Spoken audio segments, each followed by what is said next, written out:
नमस्कार, स्वागत है आप सभी का। आप इस वक्त लाइव बुलेटिन देख रहे हैं सीआईए दफ्तर से, जहां पर इस वक्त लॉरेंस बिश्नोई से पूछताछ की जा रही है। सबसे पहले तस्वीरें आप देख लीजिए, यही सीआईए दफ्तर जहां पर बंद कमरे से लगातार पूछताछ लॉरेंस बिश्नोई से की जा रही है। 5 दिन हो चुके हैं, आज इसी इंटेरोगेशन का पूछताछ का 6ठा दिन है। हालांकि अभी तक की पूछताछ में लॉरेंस बिश्नोई ने बड़ा कबूलनामा कर लिया है। सबसे पहले इसने इस बात को कबूल कर लिया है कि जेल में रहते हुए उसी ने साजिश रची थी, रेकी करवाई थी और हर पल नजर भी रखवाई गई थी। लेकिन दो बड़े सवाल जिनका जवाब अभी तक पंजाब पुलिस को नहीं मिला है कि कौन से वो शार्प शूटर्स थे, कौन से वो हत्यारे थे जिन्होंने गोलियां बरसाई थी और इसके साथ ही हथियार कैसे मुहैया करवाए गए। इन तमाम चीजों पर हमारी नजर बनी हुई है। लेकिन इस वक्त एक बड़ी खबर आपको बता दें, इसी हत्याकांड से जुड़ा हुआ एक बड़ा अपडेट, बड़ी जानकारी ये मिल रही है कि 3 गुर्गे, लॉरेंस बिश्नोई गैंग के 3 गुर्गों की गिरफ्तारी हुई है। जानकारी ये मिल रही है कि गुजरात के कच्छ से ये गिरफ्तारी हुई है। इस वक्त की बड़ी खबर आपको बता दें, लगातार गिरफ्तारियों का दौर भी जारी है और ऐसे में दिल्ली पुलिस की स्पेशल सेल की टीम ने ये गिरफ्तारी की है। इन 3 बदमाशों पर पहले से मकोका का केस चल रहा है। स्पेशल सेल ने लॉरेंस बिश्नोई गैंग के इन 3 सदस्यों को कच्छ के मुंद्रा से गिरफ्तार किया है। ये तीनों पिछले 1 हफ्ते से मुंद्रा में रह रहे थे और इससे पहले संतोष यादव की भी गिरफ्तारी हो चुकी है। मेरे सहयोगी आनंद लगातार मौजूद है ग्राउंड जीरो से ही। आनंद, 3 और अहम गिरफ्तारियां हुई है गुजरात के कच्छ से, क्या कुछ इसको लेकर जानकारी है, किस तरीके से पूछताछ हो रही है और क्या इन्वॉल्वमेंट इन सभी का रहा? जी देखिए, जिस तरह से सिद्धू मूसेवाला का कत्ल हुआ उसके बाद से लगातार पंजाब पुलिस ने एक मुहिम छेड़ रखी है कि जितने भी गैंगस्टर हैं लॉरेंस बिश्नोई गैंग के या बम्बैया गैंग के, उनकी धरपकड़ की जाए। और इसी सिलसिले में दिल्ली पुलिस भी लगातार छापेमारी कर रही है, महाराष्ट्र पुलिस भी कर रही है और दिल्ली पुलिस की स्पेशल सेल ने गुजरात के कच्छ से कल 3 लोगों को हिरासत में लिया है। ये तीनों लॉरेंस बिश्नोई गैंग के एक्टिव मेंबर हैं और ये लोग नरेश सेठी के लिए काम करते हैं, मकोका के आरोपी हैं। इन्हें दिल्ली पुलिस दिल्ली लेकर आई और यहाँ पर इनसे पूछताछ की जा रही। वहीं लुधियाना में भी लॉरेंस बिश्नोई के बेहद करीबी जो कॉलेज के समय के जो 2 लड़के हैं उन्हें भी हथियारों के साथ लुधियाना पुलिस ने गिरफ्तार किया। हालांकि मूसेवाला मामले पर उनका कोई लिंक अब तक सामने नहीं आया, लेकिन लगातार धरपकड़ जो है वो लॉरेंस गैंग के बदमाशों की पंजाब में गिरफ्तारी को लेकर पंजाब पुलिस की चल रही है। लगातार धरपकड़ जारी है और ऐसे में 3 और गिरफ्तारियां हुई हैं। दिल्ली पुलिस अब लगातार उनसे पूछताछ कर रही है। लेकिन आपको यह भी बता दें कि लॉरेंस बिश्नोई का फ्यूचर प्लान भी सामने आ चुका है। न्यूज़ 18 के पास लॉरेंस बिश्नोई का फ्यूचर प्लान है, जिसमें सीधे तौर पर उसकी तमाम संपत्तियों का ब्यौरा लिखा गया है। इसके साथ ही आपको यह भी बता दें कि पुलिस के इस डॉजियर में यह भी बताया गया है कि किस तरीके से प्लान था लॉरेंस बिश्नोई का विदेश में भागकर वहां पर बसने का, और इसके साथ ही वो कौन लोग थे जो कि लगातार लॉरेंस बिश्नोई को फाइनेंस कर रहे थे, पैसा पहुंचा रहे थे। ये रिपोर्ट आप देखेंगे तो समझेंगे कि किस तरीके का एक फ्यूचर प्लान लॉरेंस बिश्नोई का था।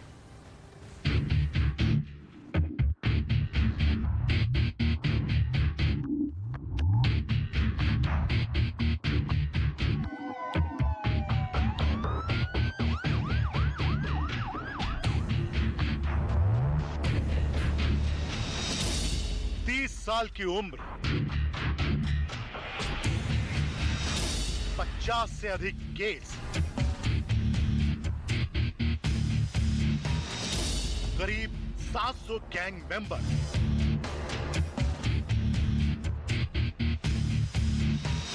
चार राज्यों का गैंगस्टर,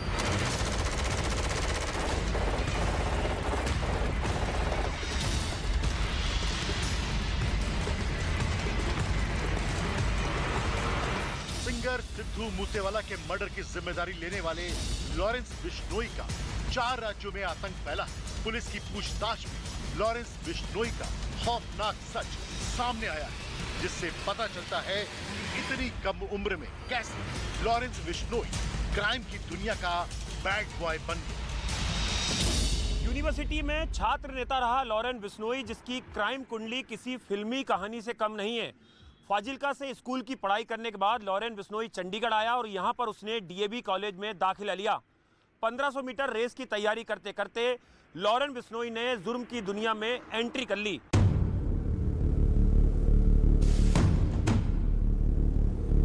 बाद में लॉरेंस ने पंजाब यूनिवर्सिटी के छात्र संघ चुनाव में अपने साथी के चुनाव प्रचार के दौरान झगड़ा होने पर विपक्षी पार्टी के कैंडिडेट उदय के ऊपर गोली चला दी, लेकिन वो बच गया।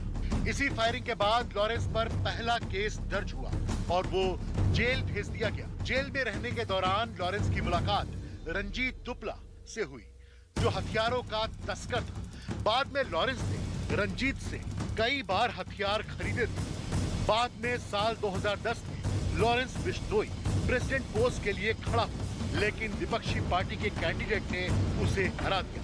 हार बर्दाश्त नहीं होने पर लॉरेंस बिश्नोई ने अपने दोस्त गोल्डी बरार और अन्य साथियों के साथ जीतने वाले के पैर तोड़ दिए थे।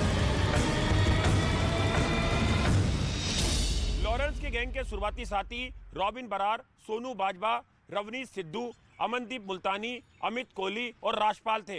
इसके अलावा शुरुआती दौर में इंद्रजीत नाम का शख्स लॉरेंस गैंग को हथियार सप्लाई करता था।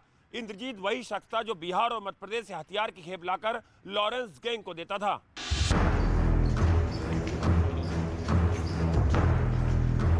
इसके बाद जुर्म की दुनिया में लॉरेंस बिश्नोई बड़ी तेजी से बढ़ने लगा। अब पंजाब यूनिवर्सिटी में लॉरेंस जिसके सर पर हाथ रखता वो प्रेसिडेंट माना जाता था, जबकि उस समय यूनिवर्सिटी में इलेक्शन बंद था। साल 2012 में लॉरेंस बिश्नोई ने लॉ की पढ़ाई पूरी की और यूनिवर्सिटी से पास आउट हो गया, लेकिन SOPU पार्टी की कमान उसके हाथ में ही रही। साल 2013 ये वही साल था जब लॉरेंस बिश्नोई ने कत्ल किया। दरअसल छात्र संघ चुनाव में लॉरेंस के कैंडिडेट के खिलाफ चुनाव लड़ने वाले अवतार सिंह को लॉरेंस बिश्नोई ने मौत के घाट उतार दिया और लॉरेंस बिश्नोई देखते ही देखते जुर्म की दुनिया का बेताज बादशाह बन गया। लॉरेंस बिश्नोई के ऊपर इस वक्त 50 आपराधिक मुकदमे दर्ज हैं। जुर्म की दुनिया में लॉरेंस का सिक्का चलने लगा। आज हालात ऐसे हैं कि लॉरेंस बिश्नोई की गैंग में 700 शूटर जो कनाडा समेत विदेश में मौजूद हैं। पुलिस के डॉजियर से लॉरेंस के फ्यूचर प्लानिंग के बारे में कई खुलासे हुए। लॉरेंस का फ्यूचर प्लान। पुलिस डॉजियर के मुताबिक लॉरेंस बिश्नोई भविष्य में अपराध की दुनिया छोड़ना चाहता है और विदेश में बसकर आराम की जिंदगी जीना चाहता है। पेशे से वकील गैंगस्टर लॉरेंस बिश्नोई के पास अपना खुद का घर है। लॉरेंस बिश्नोई के नाम करीब 100 एकड़ जमीन है। फिल्मों में तो आपने गैंग चलाते हुए जेल के अंदर से रियल लाइफ के गैंगस्टरों को देखा होगा, लेकिन रियल लाइफ में लॉरेंस बिश्नोई जेल के अंदर रहकर ये काम कर रहा है। हत्या कराने का मास्टरमाइंड लॉरेंस बिश्नोई जेल में रहकर बन गया। नेता हो या कारोबारी, लॉरेंस बिश्नोई ने जेल के अंदर से ही इन लोगों की हत्या करवा दी। और इसके लिए मध्य प्रदेश के सेंधवा से हथियारों की सप्लाई होती है, क्योंकि सेंधवा को लॉरेंस बिश्नोई गैंग के लिए हथियारों का गढ़ माना जाता है। बिश्नोई गैंग में शामिल नए लड़के कुरियर बॉय बनकर हथियार को सेंधवा से अलग अलग राज्यों में भेजते थे। हथियारों को भेजने के लिए बिश्नोई गैंग हमेशा नए लड़कों का इस्तेमाल करता था, ताकि हथियारों का ट्रांसपोर्टेशन पर पुलिस को शक न हो। जेल में रहकर लॉरेंस ने 2017 में सीकर के पूर्व सरपंच सरदार राव की हत्या करवाई। उसके बाद लॉरेंस ने जोधपुर में अपना दबदबा बनाने के लिए कारोबारी वासुदेव इसरानी की हत्या करवाई, जिसके बाद राजस्थान में भी उसका खौफ बन गया। सबसे ज्यादा चर्चा उस वक्त हुई जब लॉरेंस ने कबड्डी खिलाड़ी संदीप नांगल की हत्या की जिम्मेदारी ली थी, और अब 29 मई 2022 को सिद्धू मूसेवाला की हत्या करके उसने सनसनी मचा दी। पुलिस के डॉजियर से लॉरेंस के बारे में कई और चौंकाने वाली जानकारी सामने आई। लॉरेंस बिश्नोई शराब की दुनिया में वर्चस्व बनाना चाहता था। पुलिस डॉजियर के मुताबिक उसकी स्पॉन्सर टीम में 3 लोग शामिल थे, जिसमें शराब कारोबारी कैलाश मंझू शामिल है, जो फिलहाल जोधपुर जेल में बंद है। इसके अलावा लॉरेंस बिश्नोई की स्पॉन्सर टीम में मांगीलाल नाम का शख्स भी है। फिलहाल अजमेर की हाई सिक्योरिटी जेल में बंद भागीरथ नाम का शख्स लॉरेंस बिश्नोई की स्पॉन्सर टीम में है, जो जोधपुर के पलौदी इलाके का रहने वाला है।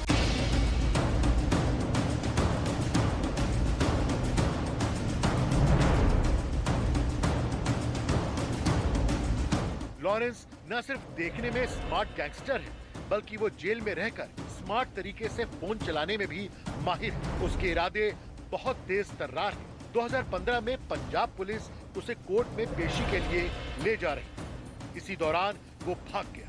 खबर यह भी है कि वो भागकर नेपाल गया और वहां से लेटेस्ट वेपन लेकर लौटा। हालांकि बाद में पुलिस ने उसे फिर से पकड़ लिया। भले ही लॉरेंस पुलिस की गिरफ्त में हो, लेकिन उसे सुपारी लेने से जेल की दीवारें तक रोक नहीं पाती। व्हाट्सएप के जरिए सुपारी लेता है, जेल में जिम करता है, जिसकी फोटो फेसबुक पर अपलोड हो जाती है।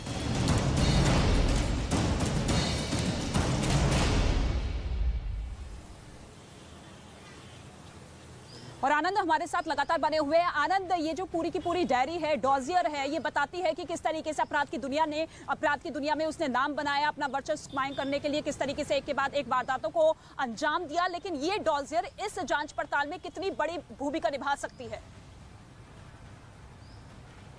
देखिए, लॉरेंस बिश्नोई के ऊपर जिस तरह से 50 मुकदमे दर्ज हैं, कई राज्यों में लगातार हर स्टेट की पुलिस ने उसकी इन्वेस्टिगेशन रिपोर्ट तैयार की है। जैसे जैसे उसके ऊपर मुकदमे होते गए वैसे वैसे इन्वेस्टिगेशन रिपोर्ट तैयार होती गई और नए नए खुलासे जो है वो पुलिस फोर्सेज और एजेंसीज के सामने आते गए कि किस तरह से लॉरेंस बिश्नोई ने डीएवी कॉलेज से पढ़ाई के दौरान छात्र राजनीति में कदम रखा और वहां से कैसे धीरे धीरे उसने अपने गैंग्स को एक्टिव किया। पंजाब और चंडीगढ़ पुलिस के अधिकारी बताते हैं जिन्होंने पहले लॉरेंस बिश्नोई को गिरफ्तार किया था कि जिस वक्त लॉरेंस बिश्नोई जेल के अंदर बंद था उस वक्त जो छोटे मोटे क्राइम में जो आरोपी बंद होते थे उसके बैरक में, उनसे लॉरेंस बिश्नोई ने दोस्ती बढ़ाना शुरू करी और उन्हीं कॉन्टेक्ट को उसने अपने गैंग को मजबूत करने के लिए इस्तेमाल करा। ये पैतरा लॉरेंस बिश्नोई को काफ़ी मददगार साबित हुआ और यही वजह है कि आज लॉरेंस बिश्नोई के गैंग में ऋतिका 1000 से ज़्यादा sharp shooter, gangster, recce boy, shelter boy, ये तमाम लोग जो हैं वो आज मौजूद हैं।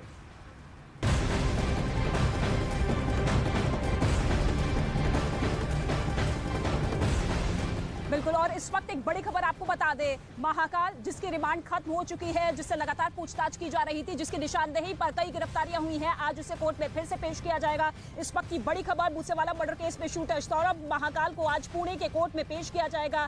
सौरभ महाकाल लॉरेंस बिश्नोई गैंग का गुर्गा है और उसे मकोका के केस में गिरफ्तार किया गया था। सौरभ महाकाल के तार मूसेवाला मर्डर केस से भी जुड़ रहे हैं। आज उसकी पुलिस रिमांड खत्म हो रही है और ऐसे में रिमांड और लेने के लिए उसे आज एक बार फिर से कोर्ट में पेश किया जाएगा। आनंद का हम एक बार फिर से रुख कर लेते हैं। आनंद, सौरभ महाकाल जिसकी निशानदेही पर कई बड़ी कड़ियां जुड़ती हुई नजर आई, कई बड़ी गिरफ्तारियां भी हुई है, ऐसे में क्या लगता है कि कितने दिन की और रिमांड चाहेगी पुलिस?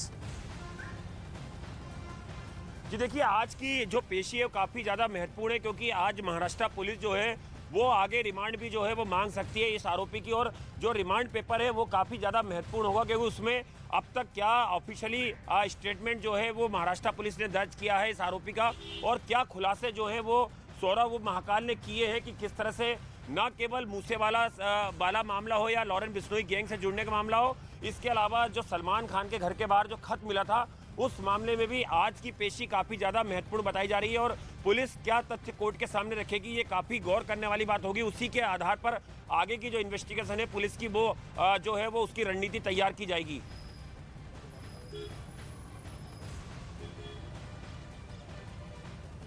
बिल्कुल, और ऐसे में अब सबसे बड़ा सवाल यही बना हुआ है कि हथियार किस तरीके से मुहैया करवाए गए, किस रूट के जरिए शूटर्स तक हथियार पहुंचाए गए, क्योंकि अभी तक तमाम तरह की साजिशों को जरूर लॉरेंस बिश्नोई ने कबूल कर लिया है लेकिन अभी तक हथियारों और शार्प शूटर्स को लेकर अभी तक किसी तरीके की कोई कड़ी निकलकर सामने नहीं आई है और ऐसे में जोर पुलिस का यही है कि सबसे ज्यादा जो सवाल किए जाए वो इसी चीज को लेकर किए जाए लॉरेंस बिश्नोई से।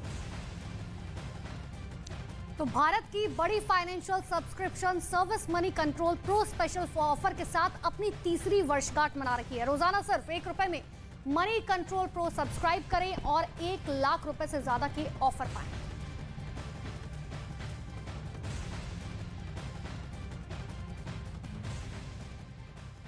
में पूरी की पूरी ट्रेन जलकर कबाड़ में बदल गई, जबकि वहां पास में रेल की पटरियों पर मौजूद उपद्रवियों की भारी भीड़ नारे लगाती रही। वहीं दूसरी तरफ समस्तीपुर के ही धर्मपुर में प्रदर्शनकारियों ने बिहार संपर्क क्रांति एक्सप्रेस ट्रेन को फूंक दिया। सिर्फ बिहार ही नहीं बल्कि उत्तर प्रदेश के कई शहरों में भी केंद्र सरकार की अग्निपथ योजना के विरोध में जमकर बवाल हुआ। वाराणसी, मथुरा, आगरा में प्रदर्शनकारियों ने जमकर उत्पात मचाया, लेकिन बलिया में तो नाराज प्रदर्शनकारियों ने ट्रेनों को अपने निशाने पर ले लिया और रेलवे ट्रैक पर खड़ी एक ट्रेन की खाली बोगी को आग के हवाले कर दिया। इसके बाद तो वहां जैसे हड़कंप मच गया। पुलिस और प्रशासन के लोगों के हाथ पांव तब फूल गए जब थोड़ी ही देर में आग ने पूरे डिब्बे को अपनी चपेट में ले लिया। इससे पहले कि वो कुछ कर पाते, डिब्बे से आग की भयानक लपटें निकलने लगी, जबकि उससे निकलने वाले काले धुएं के गुबार ने पूरे इलाके को ढक लिया। डर ये सताने लगा कि कहीं आग दूसरे डिब्बे में न पहुंच जाए। इसी वजह से डिब्बे में लगी आग को बुझाने का काम शुरू किया गया। इस दौरान कुछ पुलिस वाले पाइप की मदद से पानी की बौछार करने लगे, लेकिन आग इतनी भीषण थी कि उसे बुझा पाना इतना भी आसान नहीं था। यही वजह रही कि उस पर काबू पाने में पुलिस और प्रशासन के पसीने छूट गए, जिसकी वजह से वहां काफी देर तक अफरा तफरी मची रही।